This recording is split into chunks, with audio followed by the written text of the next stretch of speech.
প্রিয় দর্শক, সম্প্রতি আপনারা দেখেছেন এই মুহূর্তে যদি লোকসভা নির্বাচন অনুষ্ঠিত হয়, অর্থাৎ এই মুহূর্তে যদি পুনরায় লোকসভা নির্বাচন হয়, তাহলে ভারতবর্ষে কোন রাজনৈতিক দল বা কোন জোট কত আসন পেতে পারে তা নিয়ে একটি বড় রিপোর্ট বা সমীক্ষা প্রকাশ করেছিল ভারতবর্ষের নামকরা একটি সমীক্ষা সংগঠন। এবং গত পরশু ভারতবর্ষের যে রাজ্যগুলো আছে সেই রাজ্যগুলোর মুখ্যমন্ত্রীদের মধ্যে জনপ্রিয় মুখ্যমন্ত্রীর তালিকা প্রকাশ করেছিল ইন্ডিয়া টুডে ও টাইমস অফ ইন্ডিয়া যৌথভাবে। সেখানে আমাদের রাজ্যের মুখ্যমন্ত্রী মাননীয় মমতা বন্দ্যোপাধ্যায় দ্বিতীয় স্থানে রয়েছে। আর আজকের আপনাদের সামনে আমরা যে রিপোর্টটা তুলে ধরতে চলেছি সেটা আগামী 2026 বিধানসভা নির্বাচনের কথা মাথায় রেখে বা 2026 বিধানসভা নির্বাচনকে পাখির চোখ করে এই মুহূর্তে যদি পশ্চিমবঙ্গে বিধানসভা নির্বাচন হয়, তাহলে পশ্চিমবঙ্গের কোন রাজনৈতিক দল কত আসন পেতে পারে, অর্থাৎ পশ্চিমবঙ্গের কোন রাজনৈতিক দল কত আসন পেতে পারে, কোন রাজনৈতিক দল ক্ষমতায় আসতে পারে তা নিয়ে বেঙ্গল সার্ভে কোম্পানি গত অক্টোবর মাসের 3 তারিখ থেকে বর্তমান ফেব্রুয়ারি মাসের 7 তারিখ পর্যন্ত দার্জিলিং থেকে দেগঙ্গা, শিলিগুড়ি থেকে সাগর, বিভিন্ন জাতি, ধর্ম, বর্ণ ও বিভিন্ন পেশার মানুষের সরাসরি মতামত সংগ্রহ করেছিল। আর সেই মতামত থেকে যে পূর্বাভাস বা যে আভাস উঠে এসেছে তা আজকে তুলে ধরবো আপনাদের সামনে। নমস্কার, আমি বাবুসোনা, আপনারা দেখছেন চ্যানেল রাজকার্য। চ্যানেল রাজকার্যতে আপনাদের আরও একবার স্বাগত জানাই। আপনারা জানেন আর মেরে কেটে একটা বছর রয়েছে আগামী 2026 বিধানসভা নির্বাচনের। 2026 বিধানসভা নির্বাচনে পশ্চিমবঙ্গের মহাযুদ্ধে কোন রাজনৈতিক দল মসনদে বসতে পারে বা কোন রাজনৈতিক দলের মসনদে বসার সম্ভাবনা সব থেকে বেশি, তা নিয়ে কিন্তু ইতিমধ্যে চর্চা তুঙ্গে। ইতিমধ্যে রাজ্যে রয়েছে সরসংঘ প্রধান মোহন ভাগবত। তার মানে বোঝা যাচ্ছে ভারতীয় জনতা পার্টি কিন্তু তাদের রাজনৈতিক কার্যকলাপ ইতিমধ্যে শুরু করে দিয়েছে, অর্থাৎ ভারতীয় জনতা পার্টি কিন্তু 2026 বিধানসভা নির্বাচনের প্রস্তুতি কিন্তু ইতিমধ্যে শুরু করে দিয়েছে, ঘর সাজাতে শুরু করে দিয়েছে। এখন যেটা সব থেকে বড় প্রশ্ন হয়ে দাঁড়াচ্ছে যে শাসক দল তৃণমূল কংগ্রেসের বহু বড় লিডার বা বহু বড় নেতা এই মুহূর্তে যে দাবিটা করছে যে 250 আসন নিয়ে শাসক দল তৃণমূল কংগ্রেস পুনরায় ক্ষমতায় আসবে, সেই দাবিটা কতটা মান্যতা পাবে। আর দিল্লির নির্বাচন জয়ের পর ভারতীয় জনতা পার্টির বঙ্গের কর্মী সমর্থক থেকে কার্যকর্তা সবাই কিন্তু অক্সিজেন ফিরে পেয়েছে।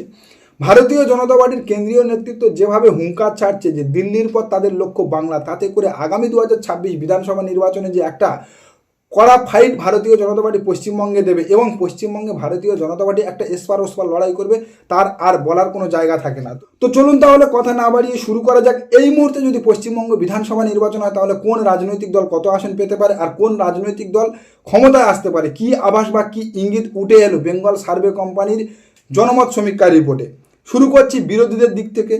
বিরোধীদের দিকে যদি দেখা যায়, তাহলে প্রথম নজর দিতে হবে তৃতীয় শক্তি বা কংগ্রেস, সিপিএম ও আইএসএফের দিকে, অর্থাৎ বাম কংগ্রেস ও আইএসএফের দিকে। বাম কংগ্রেস ও আইএসএফ এই তৃতীয় শক্তি সম্পূর্ণ নির্ভর করছে যে তারা আগামী 2026 বিধানসভা নির্বাচনে জোট হচ্ছে কিনা। কারণ যেভাবে দিল্লি বিধানসভা নির্বাচনে কংগ্রেস এককভাবে লড়াই করেছে, সেখান থেকে কিন্তু একটা প্রশ্ন দেখা দিচ্ছে পশ্চিমবাংলায় 2026 বিধানসভা নির্বাচনে কংগ্রেস কি বামেদের হাত ধরবে নাকি এককভাবে লড়াই করবে। বামেরা কি আইএসএফকে নিজেদের সঙ্গে নেবে? কারণ এই আইএসএফ 2024 লোকসভা নির্বাচনে বামেদের শক্ত ঘাঁটিগুলোতে প্রার্থী দিয়েছে, যার ফলে কিন্তু বামেদের ভোট শেয়ার বেশ অনেকটা করে কমেছে। সব মিলিয়ে যা এখন বর্তমান পরিস্থিতি দাঁড়িয়ে আছে, তাতে করে এই বাম কংগ্রেস ও আইএসএফের জোট কিন্তু নির্ভর করছে আগামী দিনে বাম কংগ্রেস বা আইএসএফ কটা আসন পাবে পশ্চিমবঙ্গ বিধানসভা থেকে। তো সেখান থেকে বেঙ্গল সার্ভে কোম্পানির রিপোর্টে যা উঠে এসেছে, তাতে করে সব থেকে চাঞ্চল্যকর খবর হচ্ছে যদি কংগ্রেস বামেদের সঙ্গে জোট না করে, তাহলে 2026 বিধানসভা নির্বাচনে পশ্চিমবঙ্গ বিধানসভায় কংগ্রেস খাতা খুলতে চলেছে। অর্থাৎ যদি বামেদের সঙ্গে জোট না করে কংগ্রেস লড়াই করে, তাহলে 2026 বিধানসভা নির্বাচনে পশ্চিমবঙ্গ বিধানসভায় কংগ্রেস খাতা খুলতে চলেছে। কংগ্রেস পেতে পারে একটি আসন এবং সেটা মালদা দক্ষিণ থেকে। মালদা দক্ষিণ থেকে কংগ্রেস 2026 বিধানসভা নির্বাচনে একটি আসন পেতে পারে। এবার আসা যাক আইএসএফের কথায়। বেঙ্গল সার্ভে কোম্পানি রিপোর্ট বলছে আইএসএফ একটা আসন পেতে পারে, তবে তার জন্য কিন্তু আইএসএফকে অনেক কাঠখড় ফোরাতে হবে। বর্তমানে শাসক দল তৃণমূল কংগ্রেস শওকত মোল্লাকে ভাঙড়ে যেভাবে দায়িত্ব দিয়েছে, তাতে করে ভাঙড় যেটা বর্তমানে আইএসএফের হাতে আছে, সেটা কিন্তু আইএসএফের হাত ছাড়া হলেও হতে পারে। তবে বেঙ্গল সার্ভে কোম্পানির বর্তমান রিপোর্টে যা উঠে এসেছে, তাতে করে আইএসএফ ভাঙড় আসনটা পেতে পারে এমন কিন্তু ইঙ্গিত পাওয়া যাচ্ছে। এবার আসা যাক বামেদের ক্ষেত্রে। বামেরা আবারও 2026 বিধানসভা নির্বাচনে খালি হাতে ফিরবে বা বামেদের ঝুলি শূন্য থাকবে।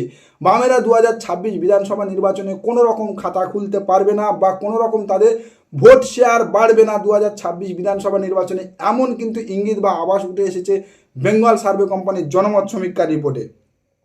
এবার আসা যাক প্রধান বিরোধী দল ভারতীয় জনতা পার্টির দিকে। যে ভারতীয় জনতা পার্টি পুরো কসরত শুরু করে দিয়েছে, আরএসএস মাঠে নেমে গিয়েছে। ভারতীয় জনতা পার্টির কেন্দ্রীয় নেতৃত্ব আর কয়েক মাস পর থেকে ডেলি প্যাসেঞ্জারি শুরু করবে। বাংলার মসনদ দখল যাদের লক্ষ্য, তারা আগামী 2026 বিধানসভা নির্বাচনে 55 থেকে 65টা আসন পেতে পারে মেরে কেটে, এমন ইঙ্গিত দিচ্ছে বেঙ্গল সার্ভে কোম্পানির বর্তমান জনমত সমীক্ষা রিপোর্ট। অর্থাৎ এই মুহূর্তে যদি নির্বাচন হয়, বেঙ্গল সার্ভে কোম্পানির রিপোর্ট অনুযায়ী ভারতীয় জনতা পার্টি পশ্চিমবঙ্গ বিধানসভায় পেতে পারে 55 থেকে 65টা আসন। সর্বশেষ আসা যাক শাসক দল তৃণমূল কংগ্রেসের দিকে। শাসক দল তৃণমূল কংগ্রেস বর্তমানে যে জায়গায় দাঁড়িয়ে আছে, সেখান থেকে শাসক দল তৃণমূল কংগ্রেসের শীর্ষ নেতৃত্বের 250 আসনের দাবি মান্যতা না পেলেও শাসক দল তৃণমূল কংগ্রেস 225 থেকে 35 আসন নিয়ে এককভাবে আগামী 2026 বিধানসভা নির্বাচনে পশ্চিমবাংলার মসনদে কামব্যাক করতে চলেছে। অর্থাৎ এই মুহূর্তে বেঙ্গল সার্ভে কোম্পানি রিপোর্ট যা বলছে, যদি এই মুহূর্তেও নির্বাচন হয়, তাহলে বর্তমানে যা সাধারণ মানুষের মতামত, তার থেকে 225টা আসন থেকে 235টা আসন পেতে পারে শাসক দল তৃণমূল কংগ্রেস এবং পুনরায় মুখ্যমন্ত্রী হতে পারে মমতা বন্দ্যোপাধ্যায়। অর্থাৎ বেঙ্গল সার্ভে কোম্পানির এই মুহূর্তের যে সমীক্ষায় প্রায় 6,72,327 জন মানুষ তাদের সরাসরি মতামত দিয়েছে এবং যেখানে 32 জন প্রতিনিধি, বেঙ্গল সার্ভে কোম্পানির 32 জন প্রতিনিধি যেখানে সমীক্ষা চালিয়েছে, সেখানে দেখা যাচ্ছে যে কংগ্রেস একটা আসন পেতে পারে যদি বামেদের সঙ্গে জোট না করে, আইএসএফ একটা আসন পেতে পারে, তবে সেটা খুব হাড্ডাহাড্ডি লড়াইয়ের মধ্যে দিয়ে ভারতীয় জনতা পার্টি বা প্রধান বিরোধী দল পুনরায় প্রধান বিরোধী দলের জায়গা ধরে রাখতে পারবে 55 থেকে 65টা আসন পেয়ে। আর শাসক দল তৃণমূল কংগ্রেস 225 থেকে 235 আসন নিয়ে পুনরায় ক্ষমতায় আসবে। তবে এই মুহূর্তের এই সমীক্ষা কিন্তু সম্পূর্ণ বদলে যেতে পারে আগামী দিনের রাজনৈতিক পরিস্থিতি ও প্রেক্ষাপটের উপরে। আগামী দিনের বিভিন্ন ঘটনাবলী, ঘটনাচক্রের উপরে কিন্তু এই সমীক্ষা সম্পূর্ণরূপে পাল্টে যেতে পারে। এই সমীক্ষা এই মুহূর্তে নির্বাচন হলে যে ফলাফল হবে তার ইঙ্গিত দিচ্ছে। যেহেতু নির্বাচন এখনও 1 বছর বা 1 বছরের একটু বেশি, সেক্ষেত্রে কিন্তু এই ফলাফল সম্পূর্ণরূপে পরিবর্তনশীল বা পরিবর্তন হতে পারে, এমনটাই কিন্তু বেঙ্গল সার্ভে কোম্পানির তরফ থেকে দাবি করা হচ্ছে। অর্থাৎ এই রিপোর্ট কিন্তু আগামী 2026 বিধানসভা নির্বাচনের সঙ্গে না মিলতে পারে, আবার হুবহু মিলেও যেতে পারে। অর্থাৎ বর্তমানে যদি নির্বাচন হয় তাহলে এই ফলাফল হতে পারে, আর আগামী অর্থাৎ 2026-এ কিন্তু এই ফলাফল সম্পূর্ণরূপে পরিবর্তন হয়ে যেতে পারে। বিভিন্ন ঘটনা চক্রের সঙ্গে এই ফলাফল কিন্তু সম্পূর্ণ পরিবর্তনশীল। নমস্কার, আজকের প্রতিবেদন এখানেই শেষ করছি। দেখা হচ্ছে আগামী কোনো প্রতিবেদনে। আমাদের প্রতিবেদন সম্পর্কে আপনাদের মূল্যবান মতামত অবশ্যই জানান আমাদের কমেন্ট সেকশনে। সবাই ভালো থাকবেন।